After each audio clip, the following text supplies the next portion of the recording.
We'll take questions for student athletes first. Coach. Yeah, obviously, very competitive game. I thought both teams' defense was way better than their offense. I think especially in the second half, I thought our guys did a really good job defending in the second half. With that being said, I thought NC State, holding us to 28 points in the second half did a good job also.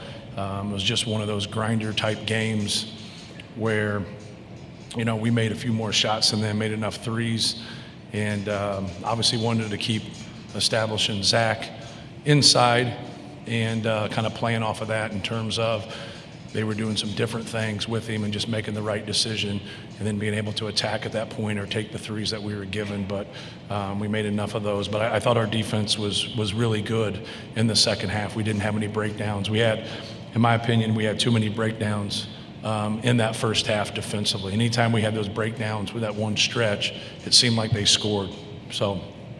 But I thought we were very competitive, that we played hard. We just didn't play great. I don't think either team played great. If you kind of look at their run to get here and our run to get here, both teams were way better offensively than you saw today. But that happens in basketball at times. So you got to give our guys credit for hanging in there and grinding one out. Really, we've grinded it out the last two games. But when it's freewheeling and you're scoring the basketball, it's more enjoyable to watch. It's more enjoyable to play. It's more enjoyable to coach. But to win a championship and get 6 games and be able to win 6 games, you're going to have a couple games in there, a game or two, to where you just don't play as well offensively, and you got to find a way to win that. So congrats to our guys for finding a way to do that. First question for the student athletes is going to come in the front row. Second chair in. Hand the microphone to your left. Thank you. Hey guys, Arash Mandani from Sportsnet Canada. Zach, you made the decision to come back this year. To now be one win away, one game away, playing Monday night, means what to you at this point? Yeah, I mean, this game is what we've been talking about all year. The reason I came back is playing games like these. Really the reason I've been playing college basketball for 4 years. Like, we talk about this every year, and to finally get to this game is big time. And then we got to obviously keep going and keep playing. But yeah, these are the games you come back for, and these are the games that you play for and you work and you practice every day for. Continuing with questions for the student athletes up front, Zach. Zach Brazilian, you're a post for Zach and Fletcher. Could you just, describe what it feels like to be in the title game after obviously last year losing in the first round, to come back and now, kind of bury those demons, obviously, and to be 40 minutes for winning it all? We'll ask Fletcher to take that first, then Zach. Fletcher. It's everything. It's everything we've worked for, everything we've thought about. A lot of late nights. Can't even sleep because you're thinking about it. It's been tough, but we fought, and we're going to keep fighting. We got 40 more minutes till we're national champs, so we're going to push everybody as far as we can, and we're going to play as hard as we can. And Zach. Yeah, like you said, it's a really big deal, but obviously we still have a game to play. No one's celebrating right now. We're going to keep locked in, keep focusing on these games plans, and get back to work. Up front on the left side, Fanta. I'll go to Lance with this one. John Fanta, Fox Sports. Lance, as Coach said, this wasn't always the prettiest game. You supplied some big-time shots for your team in this one, but what does it say about this team that maybe when it's not the most glamorous game, you guys can still outwill the other team with your defense and with your toughness? Yeah, it says a lot about our team. Every win is not going to be, nice and pretty. This one happened to be grinded out. We stuck with it. They made runs. We had dead periods, but most importantly, we stayed with it, and, we got necessary stops down the stretch. Toward the back of the room in the center. Kevin Sweeney, Sports Illustrated for Lance and Fletcher. The confidence that you guys elevated on some of those threes, especially in the second half, to put them away. I'm curious maybe what that says about the personality of this group and the way that you guys believe in yourselves in these big moments. We'll ask Lance to take that first, then Fletcher. Lance. Yeah, I think it's about repetition. I know me and Fletcher, we get in the gym extra. We shoot after bad games, after good games. The work stays the same.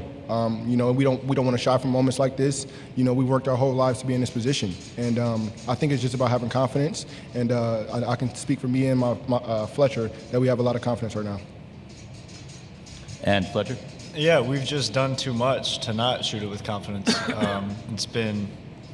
We've played basketball for so many years. Now we're on the stage that we've worked for. This is why we play. And there's no reason for us to go out there non-confident or not trusting one another to go make a play. Up front to the left, second row. Yeah, Adi Joseph, CBS. Zach, you played 40 today. Did you expect to play 40 today? And what's it going to take to come out of the title game? I don't know if I expected it, but I was ready for it. I'm gonna be ready for it every game.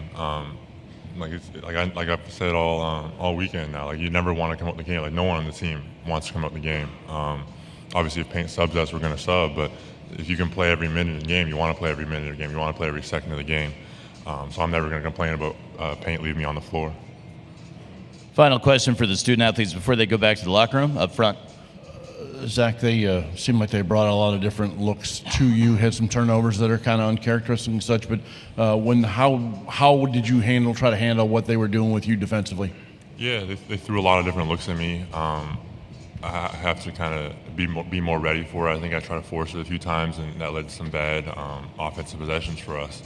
But obviously, kind of just when they keep going, you kind of get the rhythm and you get the flow and you understand it. And I think towards the end of the game there, I kind of picked it up and I kind of understood what they were doing, and we kind of made that run there. We want to thank Lance, Fletcher, and Zach for joining us here in the main interview room. They're going to head back to the locker room and join their teammates. The Purdue locker room remains open, and we're going to take questions for Coach Painter. Let's begin up front with Adam. Hey, Matt, congratulations. Adam Zagori, NJ.com. Just, I guess after losing the last few years to double-digit seeds, how satisfying is this for you and your guys, and what does it mean in the light of what's happened? I mean, obviously, if you look at their run and who they've beaten, Duke, Marquette, obviously Oakland beat, Kentucky. They beat a good Texas Tech team. They got third in the Big 12. Pretty impressive run. So for us to be able to beat them no matter what their seed is, I think they proved that they belong. And the thing that we just tried to sell more than anything is that we weren't facing that team that was 17-14 at one time. We're facing the team that's 9-0. But just getting a win without any of the particulars is worth it, right, to be able to advance. And I always talk about that, about trying to win a Big Ten championship. So everybody wants to talk about winning it. And I said, man, you got to get yourself in position before you can win one. And so it's like winning a national championship. You can talk all you want, but if you're not going to play on Monday, you don't have a chance. And so obviously we've put ourselves in a position, to win one. And, you got to give our guys credit, man. Our guys have been able to battle back, but they've also, been able to handle a lot of adversity. Up front to the right, Arash. Hey, Matt. Arash Madani from Sportsnet Canada. It was interesting after the Elite Eight, all the emotion, all the joy, Robbie Hummel, Zach with the explosion. Today you punched your ticket to Monday night. It was so much more muted from the guys. What does that tell you about the mindset that they have going into this and just the dichotomy kind of from last Sunday to tonight? Yeah, we talked about not getting caught up, and not jumping over the fight and being able to compete and keep our composure. And, it's when you deal with a team that's a good shooting team, sometimes when they miss shots, it's the end of the world. How can I miss shots? How can I do this? We the number one three-point field goal percentage team in the country. So sometimes our body language, just if we miss shots, we can still win the game. And obviously you want to make those shots, right? It just kind of depends on how the game flows. But yeah, it was pretty emotional to go through that. But every team who's playing has to be, has to go through that. You had one team that's been through it. They're national champs. And so they have that experience where the rest of us do not have that experience. So, you don't want to be emotional at that time and then not go out there and play to your strengths. And I thought our guys did a good job handling that. We're going to go to the center of the room. Hey, Matt. Mark McClune, 3TV CBS 5 here in Phoenix. Hey, wondering, you mentioned the offense not being what you'd hoped it would be. Given the sight lines and just the amount of people inside the arena, how much of an effect do you think that had on just the offensive flow? I don't think it had any effect on it. I thought, we had a couple over and back turnovers like just just a couple of concentration turnovers. We dribbled into traffic a couple times. Zach was loose with the basketball. We work a lot with him on a crouch dribble just because he's so damn big. That ball's coming up high if he's standing straight up, and then he let Middlebrooks poke it from behind. But I also think a lot of it had to do with NC State. I think they're a good defensive team. I think they put a lot of pressure on the basketball. They make it tough on you. But I didn't think the environment had anything to do with that. I thought it was NC State's defense and at times our lack of concentration. Coach, move up front row. Zach. Zach Brazil, New York Post. Matt, I'm sure you've been asked this a lot, but what characteristics do you think you guys have that's enabled basically the same team to rebound the way you have this year after last year? Yeah, we've added some pieces. Lance Jones is a piece that's really helped us. I thought his defense tonight on DJ Horn was really good. The moment wasn't too big for him. He took the shots that were there for him and be able to knock them down. So the addition of that, we got the best player in the country. It's a hell of a place to start, right? So like a lot of times people are congratulating you and it's like, he's pretty damn good. But you got to have the right pieces with him from a skill standpoint and then still be able to guard elite players. And I think we're just better in those areas. Like we had guys step up tonight and shoot like us going 10 for 25, that's our average. We shoot 40% from three.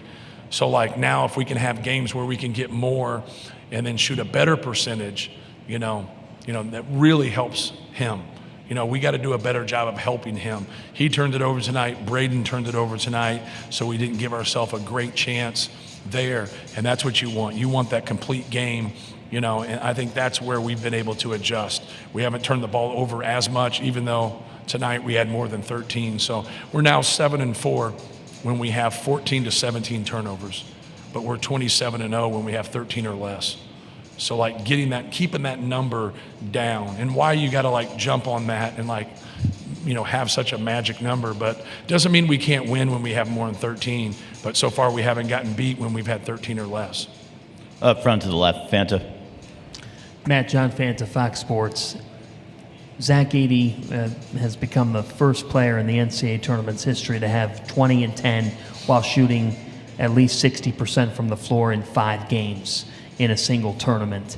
A lot of times on this stage, we sometimes see the best players could get phased or could get rattled. Right.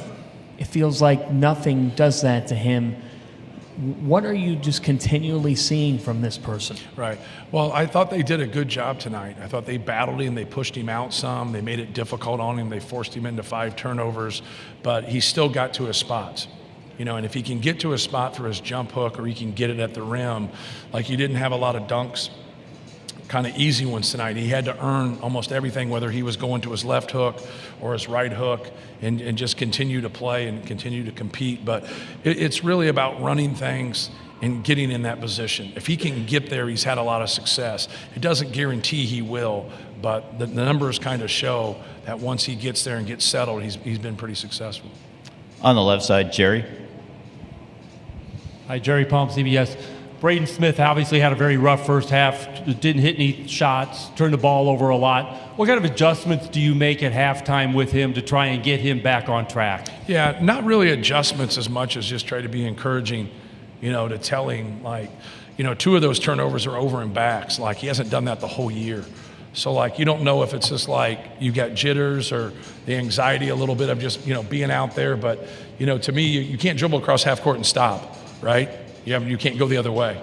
And so right as you're 2 feet and the ball gets across half court, and so he's a, quintessential point guard. He runs the show for us. So just trying to, get him in with good spirits and just hey, go out and play your game.